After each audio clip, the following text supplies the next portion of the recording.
a cultural hero or a role model or anything like that. You know, I don't want it to be the absolute last word in what the trendy style is. Picture this. It's 1979, and backstage at the Troubadour in Los Angeles, a young assistant rushes to tell the promoters that Linda Ronstadt just walked out of the green room again.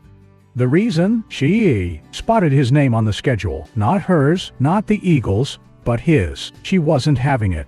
And for decades she kept that reason to herself.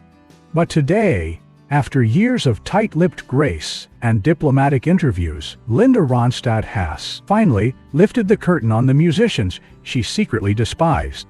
And the list. It's not what you expect. This is the story of Linda Ronstadt's 7 most hated musicians. Those she clashed with, those who betrayed her, and those whose egos left scars deeper than the headlines ever revealed. In this tell-all revelation, the facade of peace in Laurel Canyon collapses into bitter rivalry, scandal, and unapologetic truth.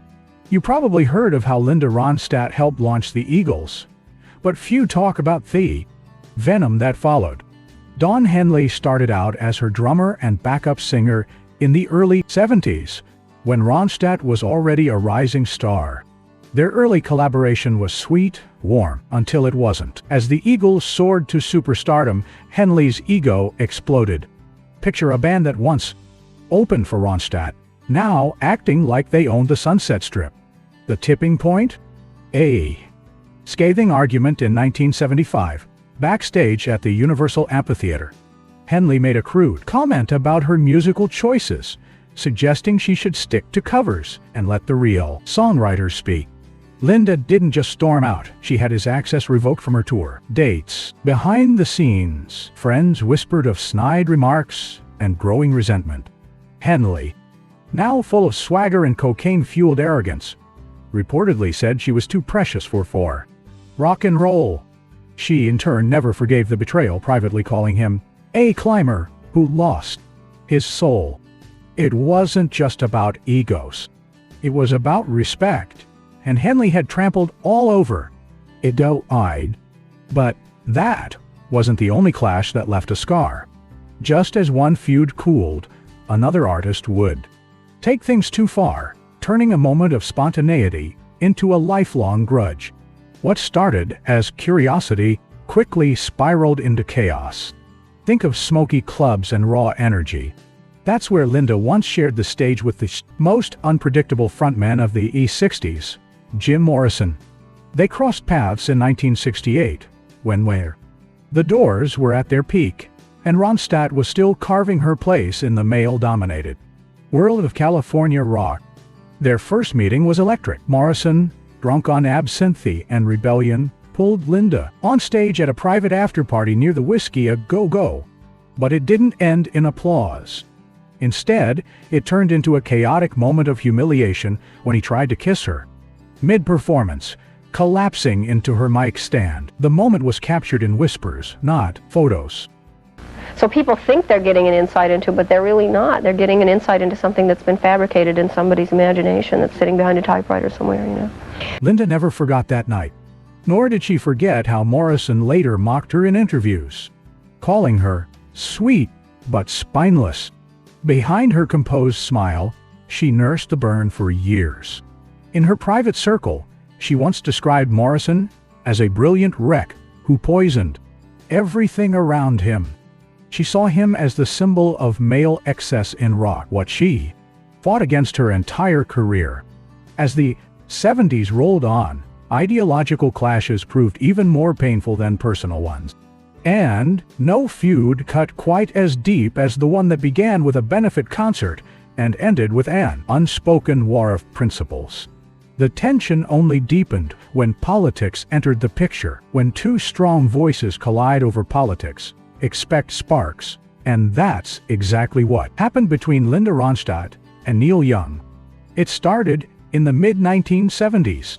They both had reputations for standing up against injustice, but a joint benefit concert for farm workers in 1976 exposed a rift. Young refused to allow any pop-leaning songs on the setlist, dismissing Ronstadt's repertoire as too commercial. He was condescending, waving off her input and pushing his way onto center stage. The night ended with Ronstadt leaving in tears, and Young reportedly telling the press she wasn't built for protest.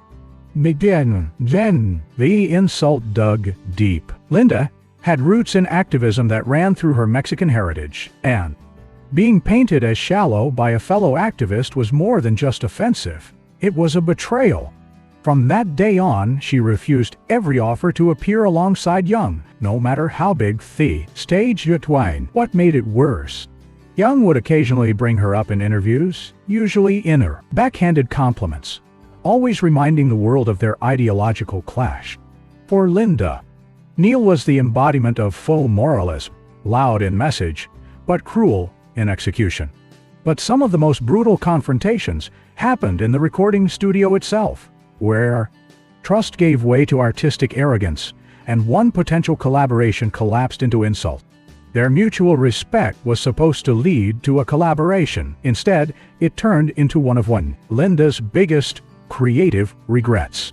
In 1974, Linda met Frank Zappa during a radio appearance in Los Angeles. Intrigued by his avant-garde approach, she expressed interest in recording a track he had written. But what began as a creative dialogue quickly devolved into artistic warfare. Zappa dismissed her suggestions, openly criticized her voice as too sanitized, and accused her of trying to turn his music into a radio jingle. Things escalated during a rehearsal session where Zappa stopped the band mid-song and said in front of everyone, "This is what happens when you hand real music to a pop singer."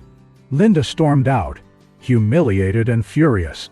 She never spoke of the incident publicly, but privately, she described Zappa as brilliant but brutal, and not all wounds came from strangers. Sometimes, it was the people closest to her, those she once called friends, who caused the deepest cuts. Once part of the same tight-knit Laurel Canyon circle, their friendship began to crack under pressure. Duo. David Crosby and Linda shared stages and studio spaces throughout the 70s. But Crosby's drug-fueled paranoia and his growing ego made collaboration nearly impossible. During the recording of a harmony track in 1978, Crosby refused to let Linda adjust the vocal key, insisting she adapt to the real pitch. What followed was a public shouting match that made the rounds in industry gossip columns. Crosby later made snide remarks about her in Rolling Stone, calling her career manufactured by studio heads.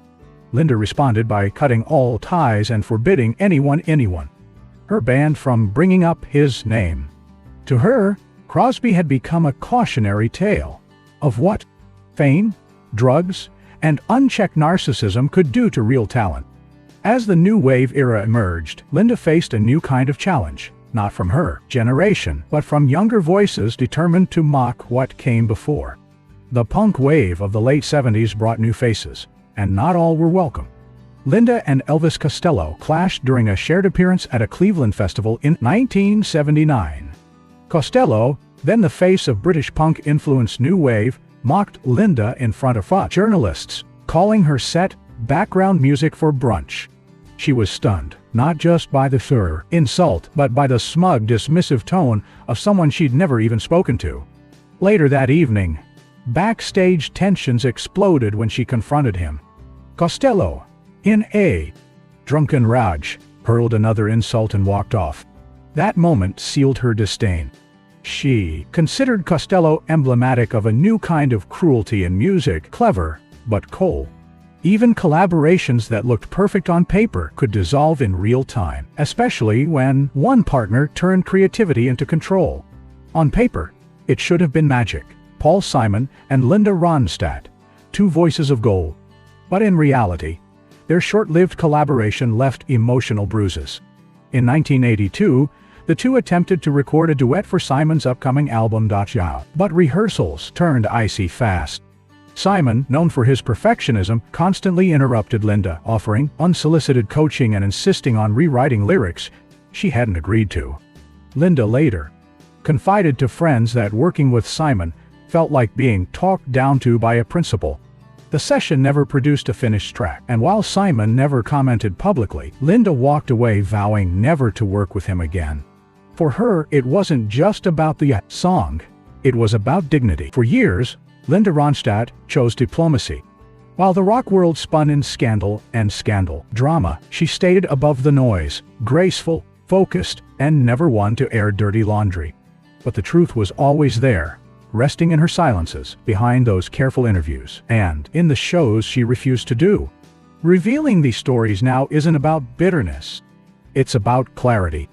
Ronstadt's career wasn't just shaped by her talent, but by her endurance through conflict, her quiet resistance to toxical egos, and her refusal to let male-dominated power structures define her path. In lifting the veil, she's not just settling old scores. She's showing a generation of artists, especially women, that standing firm isn't weakness. It's legacy. And perhaps that's the real story here. Not just who Linda Ronstadt hated, but how she survived them all.